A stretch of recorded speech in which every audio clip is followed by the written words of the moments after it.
didukung oleh pemerintah hari ini tentu saja terkait dengan selesainya pemilu juga menjadi bagian yang tidak terpisahkan dari kehendak kita semua. Oke. Keputusan Mahkamah Konstitusi sudah terang benderang dengan begitu guyup dalam pengertian yang tadi disebutkan oleh Andre ini adalah waktunya tidak bisa lagi orang menghujat dan caci maki. Ya. Waktunya sekarang move on. Segera move on, kumpulkan semua energi kita ini untuk membangun Indonesia, melanjutkan kepemimpinan ini dengan baik. Karena ke depan Indonesia kita kan? Tapi kita juga harus tetap memberikan pendidikan politik, harus tetap menyadarkan masyarakat, harus membuka mata, harus tetap menyoroti bahwa memang terjadi pelanggaran-pelanggaran walaupun itu memang belum diatur dalam hukum. Dan itu harapan kita ke depan. Sebenarnya tidak untuk diatur dalam hukum, sebenarnya kan ke depannya kita akan lebih mencari kandidat-kandidat atau politisi-politisi yang mempunyai standar etik dan moral yang lebih tinggi dari hari ini. Baik. Ini memberikan pelajaran berharga bagi kita bahwa memang banyak hal-hal yang di luar dari dugaan kita. Mulai dari bagaimana cawe-cawenya presiden, kemudian politisasi bansos dan sebagainya, yang kemudian terbelahnya hakim MK dengan ada dissenting opinion. Menurut saya PR ke depan kita luar biasa. Jadi bersatunya kita, guyubnya kita adalah harus menguatkan bagaimana rakyat yang harus diuntungkan. Jangan sampai guyubnya kita, bersatunya kita yang diabaikan adalah kepentingan rakyat. Jadi jangan sampai keputusan elit, komprominya elit yang dirugikan adalah rakyat. Penting itu negara guyup. Silaturahim harus dijaga, komunikasi harus dijaga. Urusan bergabung atau tidak tentu tergantung independensi keputusan masing-masing internal partai. Misal PDI Perjuangan, Bang Ciko. Komunikasi kami dengan PDI Perjuangan berjalan dengan baik.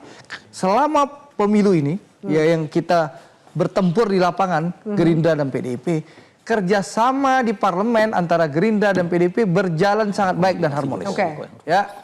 Pertemuan-pertemuan antara petinggi Gerindra dan PDI Perjuangan itu berjalan. Pimpinan fraksi, lalu saya di komisi berjalan dengan baik dengan PDI Perjuangan. Meskipun PDI mendukung Mas Ganjar, kami mendukung Pak Prabowo. Ya pemirsa, kita lanjutkan perbincangan terkait bagaimana upaya untuk bisa kembali merajut persatuan pasca putusan MK soal Pilpres 2024. Nah Pak Sukidi, bagaimana kemudian langkah-langkah yang memang tepat untuk bisa meredam masih adanya sejumlah pihak yang belum merasakan keadilan dari adanya putusan MK kemarin? Pertama tentu saja kita harus selalu mengajak kepada seluruh masyarakat Indonesia untuk taat pada hukum. Karena ketaatan pada hukum itu adalah ciri dari satu keadaban dan peradaban masyarakat. Itu pertama.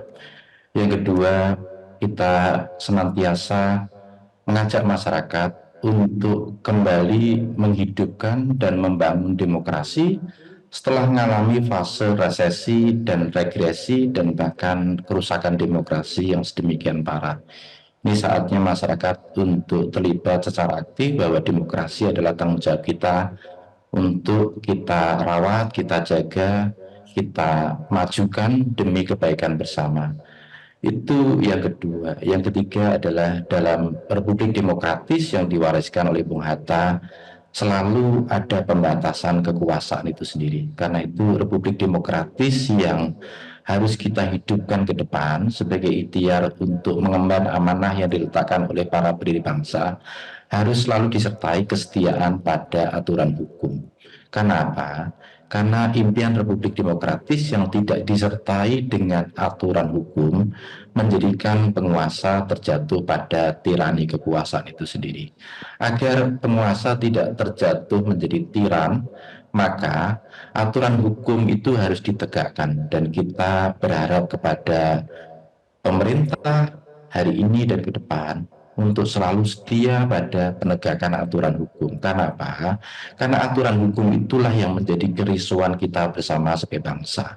Bahkan lebih dari itu, sebenarnya menjadi kerisauan besar dari pengusaha luar negeri yang ingin menaruh investasi di Indonesia itu sendiri. Karena misalnya investasi terakhir Apple misalnya ya, itu menunjukkan bahwa kita hanya memperoleh investasi kurang lebih 1,6 triliun, sementara di Vietnam investasi Apple sudah mencapai 256 triliun. Ini kalau kita jujur pada kondisi kita, adalah satu tamparan yang cukup memalukan kepada kita bahwa ada masalah yang jauh lebih serius yang sebenarnya kita hadapi sebagai bangsa. Bahwa aturan hukum tidak tegak, korupsi merajalela, penyalahgunaan kekuasaan terjadi di mana-mana. Itulah yang membuat kenapa investor tidak begitu percaya untuk menaruh investasi yang besar kepada Indonesia. Baik. Itu yang ketiga. Yang keempat adalah selalu pada pemimpin bangsa ini untuk melihat ke depan bahwa tantangan yang kita hadapi sebagai bangsa itu amat sangat berat. Pemerintah ini mewariskan satu kegagalan dalam mencerdaskan kehidupan bangsa. IQ warga negara Indonesia berada di 129 dunia dan bahkan terendah di Asia Tenggara. Indeks human capital kita, modal manusia yang menjadi kunci kemajuan bangsa, itu berada pada angka 114 di dunia menurut UNDP. Dari dua hal ini saja, dari aspek kecerdasan warga dan juga indeks human capital, kita tertinggal jauh. Karena itu retorika negara maju itu harus disertai komitmen untuk mencerdaskan kehidupan bangsa dan sekaligus memajukan modal manusia itu sendiri. Karena apa? Karena tidak ada kemajuan satu bangsa yang ditentukan oleh faktor-faktor lain. Kemajuan satu bangsa selalu ditentukan oleh faktor modal manusia. Modal manusia kita yang rendah itulah yang membuat kita tersiap-siap untuk mengejar ketertinggalan. Kecerdasan warga yang begitu rendah itulah yang membuat kita selalu tertinggal dengan negara-negara di Asia Tenggara dan negara-negara maju. Karena itu tantangan kita ke depan. Belum kita bicara soal kesejahteraan yang tidak merata, masyarakat miskin yang cukup besar, dan juga kelas menengah yang sulit sekali untuk menjadi kaya, tapi rentan untuk jatuh miskin. Nah, ini sebenarnya menuntut pemerintah untuk memberikan kebijakan yang lebih bisa memberikan satu kesempatan, satu keistimewaan kepada kelas menengah, agar mereka bisa naik kelas menjadi kaya dan kelas miskin juga menjadi kelas menengah, sehingga kita memperoleh satu keseimbangan baru. Keseimbangan yang diimpikan oleh Bung Karno tentang kesejahteraan bersama yang menjadi cita-cita bersama di balik berdirinya Republik ini. Baik. Nah, Mas Fahmi, poin-poin yang tadi disampaikan oleh Pak Sukidi, apakah sebetulnya sudah tercermin kesadaran yang dimiliki oleh warganet terkait untuk taat pada hukum, menghidupkan kembali dan menguatkan demokrasi yang berlandaskan hukum? Ini apakah sudah disadari oleh warganet terlepas dari siapa yang menang dan kalah, tapi skop lebih besarnya adalah soal demokrasi? Sudah tercermin belum? Sebetulnya itu yang dituntut dari netizen ya, tentang demokrasi, tentang keadilan, tentang kesejahteraan, soal investasi, pembangunan, sumber daya manusia, dan lain-lain. Itu banyak menjadi concern, banyak menjadi protes juga dari kalangan netizen. Dan mereka terlihat di situ sebetulnya tidak terlalu peduli siapa yang menjadi pimpinan, ya mereka tetap menyuarakan. Dan kebanyakan itu dari kalangan akademisi. Dari kalangan akademisi mereka terus menyuarakan hal ini. Perkara nanti pimpinan Capres dan Cawapres sekarang sudah menyampaikan kayak menerima, tetapi saya kira kritik-kritik dan diskusi akan terus jalan. Dan ada hal yang sebetulnya menjadi kekhawatiran kita ya terkait dengan literasi di media sosial.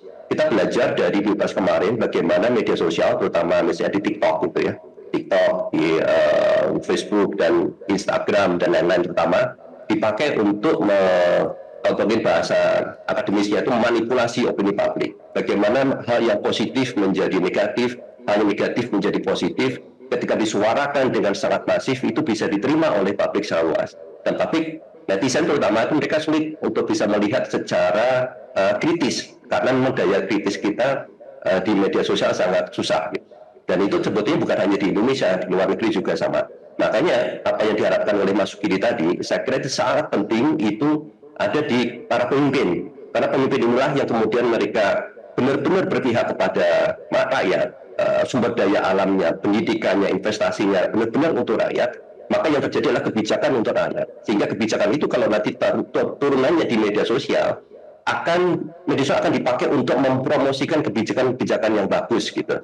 Tapi sebaliknya, jika kebijakannya nanti bukan untuk rakyat tapi untuk keperluan oligarki misalnya, karena investasi pada saat Pilpres kemarin cukup tinggi sehingga tuntutan dari oligarki yang membantu juga sangat besar, sehingga kebijakan bukan untuk rakyat, maka yang dikhawatirkan adalah percakapan di media sosial itu didrive untuk mendukung kebijakan-kebijakan yang bukan mengarah untuk kepentingan rakyat, tapi untuk mengarah ke oligarki. Jadi ini akan menjadi challenge, tantangan, dan ini sangat powerful. Ini bisa dilakukan di media sosial, terutama TikTok itu yang sangat masif.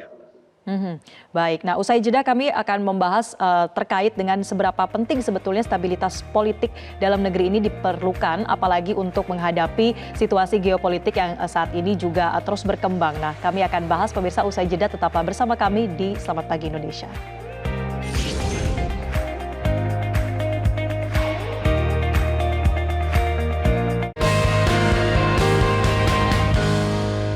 Jelajahi cara baru mendapatkan informasi. Download Metro TV Extend sekarang.